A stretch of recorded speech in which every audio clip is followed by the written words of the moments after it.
युद्ध होता है तो समझते हैं कौन दुनिया का कौन देश किसके साथ होगा, रूस हमारा साथ देगा या नहीं, भारत जीतेगा या चाइना जीतेगा, युद्ध के बाद कैसी स्थिति बनेगी, पूरे विस्तार से इस वीडियो में समझते हैं। देखिए 1962 में चाइना जो था वो इतना एरिया कब्जा कर ले गया। ये एरिया जो था इसे हम लोग कहते हैं अक्साई चीन। चाइना है अक्साई चीन। अक्साई चीन को चाइनीज भाषा में मतलब होता है सफेद रेगिस्तान, यहाँ हमेशा बर्फ पड़ते रहता है। ये 38,000 किलोमीटर स्क्वायर का ये एरिया है, इसको चाइना कब्जा करके अपने एरिया में लेके चला गया।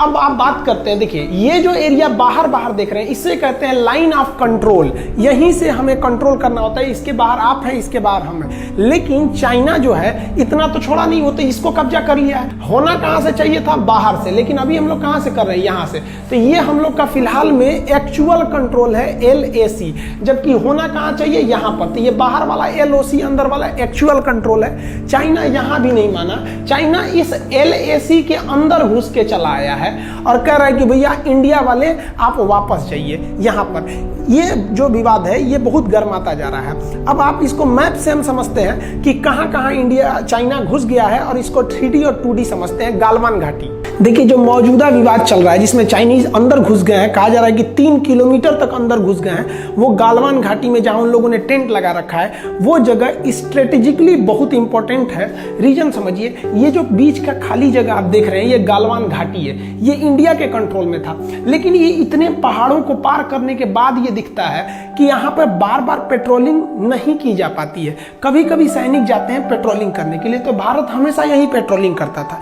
लेकिन जब इस बार पेट्रोलिंग करने गया तो भारत सैनिकों ने देखा कि यहाँ पहले से चाइनीज सोल्जर्स अपना टेंट लगा के रखे हैं। अब देखिए आप ध्यान से कि ये कितनी बड़े बड़े पहाड़ हैं, इस पे बार बार पेट्रोलिंग नहीं होती है। इतने पहाड़ों को पार कर करके अब देखिएगा इतने ऊंचे ऊंचे पहाड़ हैं। तो भारतीय सैनिक जब इन पहाड़ों को पार करके गए गालवान घाटी में पेट्रोलिंग करने के लिए, तो उन्होंने देखा कि यहाँ चाइनीज सोल्जर अपना टेंट लगा दिए हैं। आप देखेंगे यहाँ हम जो जूम करके दिखाते हैं तो आपको टेंट नजर आएगा, चाइनीज सोल्जर्स का अपना यहाँ पे टेंट बना दिया है। अब भारतीय सैनिकों ने इसका विरोध किया कि भैया तुम लोग यहाँ से क्या करो, वापस जाओ। पूरा विवाद गर्मा गया है। आप देखिएगा ये एरिया कितने पहाड़ों से भरा हुआ है। ये एरिया बार बार यहाँ पेट्रोलिंग नहीं होती है। चाइनीज इसी का फायदा उठा लिए, यहाँ पर छुप के रह गए इस पहाड़ों के पीछे। अब आप इन पहाड़ों को देखिएगा तो ये पहाड़ काफी ऊंचे ऊंचे पहाड़ है सभी। इन पहाड़ों की हाइट बहुत ज्यादा है। अब देखिए इसमें नक्शा में कि ये पहाड़ पार करके जाना पड़ेगा। चाइना को इन्हीं पहाड़ों की आड़ में मिलने का फायदा उठाना चाह रहा है चाइना। इन पहाड़ियों की जो ढाल है, आप इन पहाड़ों का ढाल देखिएगा तो इनका ढाल जो है लगभग 80 डिग्री है। अब यहाँ डायरेक्ट फायरिंग भी नहीं हो सकती है 80 डिग्री से, और यहाँ से चढ़ना काफी मुश्किल हो जाएगा चाइना के एरिया से। इसलिए चाइना इसको कब्जा करके अपने कंट्रोल में रखना चाह रहा है।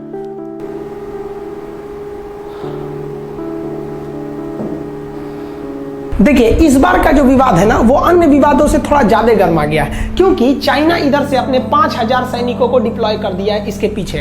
हमेशा भारत बातचीत से कूटनीतिक समझा लेता था, इस बार भारत ने भी कहा है कि भैया तुम भेज दियो ना, तब हम भी इधर से भेज रहे हैं। तो LOC पे जो चाइना घुस गया LAC पे, तो भारत ने भी इधर से अपने 5,000 सैनिकों को भेज दिया है और उधर से चाइना भेज दिया है। और इस बात का कहना गलत नहीं है कि युद्ध के आसार अब आ चुके हैं, क्योंकि चाइना के राष्ट्रपति शी जिनपिंग ने कहा है कि चाइनीज सोल्जर को एकदम खराब स्थिति को मानते हुए युद्ध के लिए तैयार रहना है। अब वो ये बातें क्यों कह रहे हैं इसको हम लोग ध्यान से समझते हैं। चाइना के एग्रेसिव होने के 3 कारण है। देखिए एक तो पूरी दुनिया चाइना को ब्लेम कर रही है कि भैया तुम्हारे यहाँ वुहान से क्या फैला था, कोरोना वायरस, जो आज पूरी दुनिया में फैल गया। तो पहला रीजन ये है कि चाइना कोरोना को ध्यान भटकाने के लिए ऐसा मामला कर रहा है कि पूरी दुनिया का ध्यान भटक जाए, और थोड़ा भी युद्ध हो जाएगा ना तो ध्यान भटक जाएगा। ये बात जेन्युइन है कि युद्ध हुआ तो ध्यान भटक जाएगा कोरोना से। पहला रीजन ये।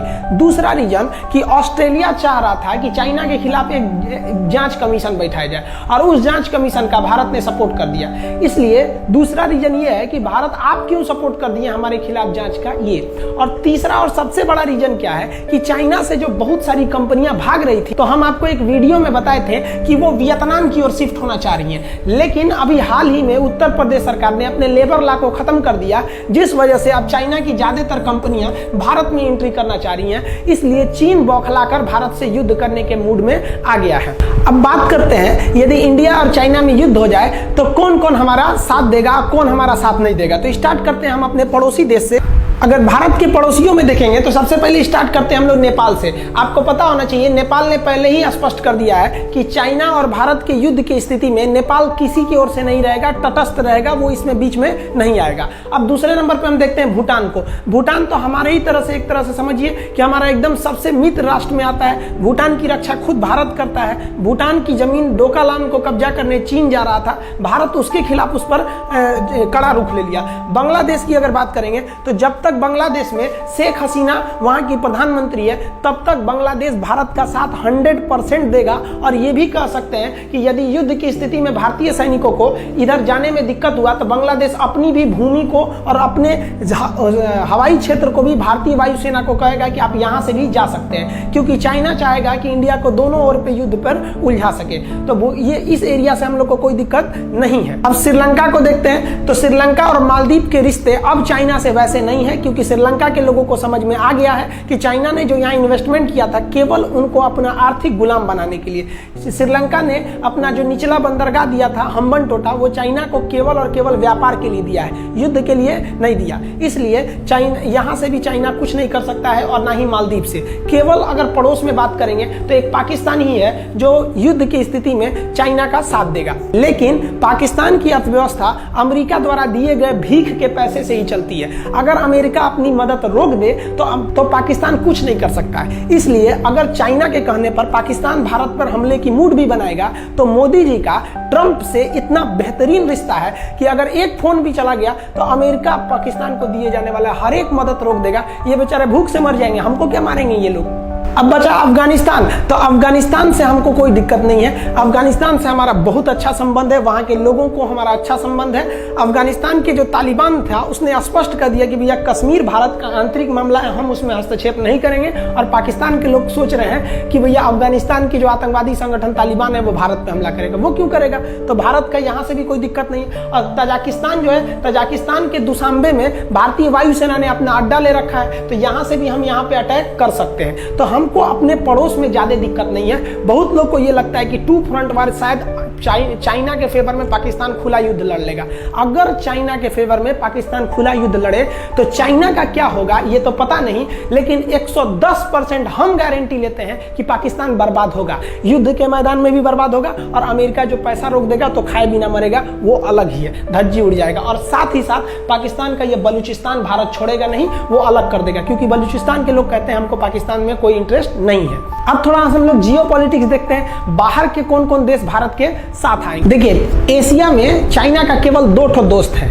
कौन कौन दोस्त है भैया? ये इनका पाकिस्तान, ये इनका दोस्त है पाकिस्तान। दोस्त नहीं कहिए, इनको गुलाम कहिए, चाइना का गुलाम है। और एक इधर है नॉर्थ कोरिया, पगला, अभी पता नहीं जिंदा है कि मर गया, पता ही नहीं चल रहा है, ऑफिशियली कोई न्यूज ही नहीं आ रही है, किम जोंग की। तो एक यही इनका साथ देंगे। अब ध्यान देखिए, ये है साउथ चाइना सी। चाइना इस पूरे साउथ चाइना सी को कब्जा करना चाहता है, इसलिए उसका इंडोनेशिया से झगड़ा है। Malaysia, Indonesia, Taiwan, Vietnam, Philippine, सबसे इसका झगड़ा चल रहा है। यानी ये लोग साथ देंगे नहीं चाइना का इस कंडीशन में यहाँ पर। इसलिए भारतीय पानी वाली जहाजें, एयरफोर्स यहाँ से भी एंट्री कर सकती है और ये लोग इनको कोई भी इंफॉर्मेशन नहीं देंगे। अब देखते हैं यहाँ पर जापान से सेनकाकू यानी दुआऊ द्वीप को लेकर विवाद चल रहा है। जापान इनका साथ देने वाला नहीं है। दक्षिणी कोरिया से तो विवाद इनका इधर ही से ही है, तो भारत को इधर से भी सपोर्ट मिलते हैं। सपोर्ट का मतलब ये नहीं कि वो हमारे फेवर में युद्ध लड़ने ही चले आए, वो हमको डिप्लोमेटिक सपोर्ट भी देंगे अंतर्राष्ट्रीय मंच पर, तो भी बहुत बड़ा है। लेकिन अभी सबसे बड़ा मुद्दा आता है रूस का। रूस किसके साथ देगा? ध्यान से देखिए, चीन के मामले में और भारत के मामले में ध्यान से समझिए, रूस का भारत और चीन दोनों से एक जैसा संबंध है। अगर ये दोनों आपस में युद्ध लड़ जाते हैं भारत और चीन, तो इस स्थिति में रूस न चाइना का साथ देगा और न ही भारत का साथ देगा, वो तटस्थ रहेगा। लेकिन वो भारत को हथियारों की सप्लाई नहीं रोक सकता है, क्योंकि वो भारत को हथियार की सप्लाई देता है। तो इनडायरेक्टली हमें रूस का सपोर्ट मिल जाएगा। और अंतर्राष्ट्रीय मंच पर भी जब विश्व मंच की बात होगी तो रूस हमारा ही साथ देगा। रूस अगर तटस्थ भी रहता है तो ये बहुत बड़ा बात है, क्योंकि अगर रूस नहीं आएगा तो अमेरिका खुल के आएगा, इसलिए सकता कि अमेरिका जानता है कि एशिया में अगर चाइना को दबाना है तो इसमें एक ही शेर है जिसे उठाना पड़ेगा, वो है भारत। इसलिए वह रूस के प्रभाव को कम करने के लिए अमेरिका और जी जान से भारत की ओर प्रभाव अपना बढ़ाने के लिए सपोर्ट करेगा। और सबसे बड़ा प्लस पॉइंट यह है कि आज की लड़ाई में सबसे महत्वपूर्ण भूमिका अगर कोई निभाता है तो वो है एयरफोर्स। और एयरफोर्स में सबसे एयरफोर्स का दुश्मन है S-400 मिसाइल। ये S-400 मिसाइल 400 किलोमीटर दूर से ही दुश्मन की जहाज को मार देती है। अब आप कहिएगा कि S-400 मिसाइल तो सर चाइना के पास भी है और इंडिया के पास भी है, तो इससे क्या फर्क पड़ेगा? फर्क बहुत बड़ा पड़ेगा। देखिए, रूस ने जो चाइना को S-400 मिसाइल दिया है, ये एक्चुअली में इसकी मारक क्षमता महज 300 किलोमीटर है। क्यों 300 किलोमीटर है? क्योंकि चाइना जो है MTCR का सदस्य नहीं है, मिसाइल कंट्रोल टेक्नोलॉजी रिलम, जो इसका सदस्य नहीं रहता है उसको 300 किलोमीटर से ज्यादा मारक क्षमता की मिसाइलें नहीं दे सकते हैं। और चूंकि भारत इसका सदस्य है, इसलिए भारत की जो S-400 मिसाइल है, इसकी जो मारक क्षमता है ये 400 किलोमीटर है। अतः भारत को यहाँ पर एक एडवांटेज मिल जाएगा। समझ में? इंडिया चाइना के युद्ध में सबसे बड़ा अगर लॉस होगा तो चाइनीज कंपनियों को होगा, क्योंकि चाइनीज कंपनियों के लिए भारत से बड़ा मार्केट कोई नहीं है और युद्ध की स्थिति में भारत किसी भी चाइनीज कंपनी को एंट्री नहीं करने देगा। और युद्ध ऐसा चीज होता है जब भारत का बच्चा बच्चा देश प्रेम से जुड़ जाता है, उस वक्त हम ये भी नहीं कहेंगे कि हमें चाइना के सस्ते चीजें चाहिए। युद्ध के समय भारत को एक और बहुत बड़ा एडवांटेज मिलने वाला है, वो है इंडियन ओशियन को लेके, हिंद महासागर को लेके। चाइना मलक्का को ही होकर हिंद महासागर जा सकता है। अब भारत ये हिंद महासागर में नेवल ब्लॉकेज लगा सकता है, क्योंकि ये हिंद महासागर में भारत की शक्ति को चुनौती देने वाले कोई देश नहीं है। दूसरा, भारत जो है ऑस्ट्रेलिया से एक बहुत बड़ा समझौता कर लिया है, जिसको भारत ने ऑस्ट्रेलिया के कोकोस द्वीप पर अपनी सेना रख सकता है। अब ध्यान दीजिए, चाइना जो है हिंद महासागर में एंट्री करता है केवल 2 रास्ते से। एक ये है मलक्का।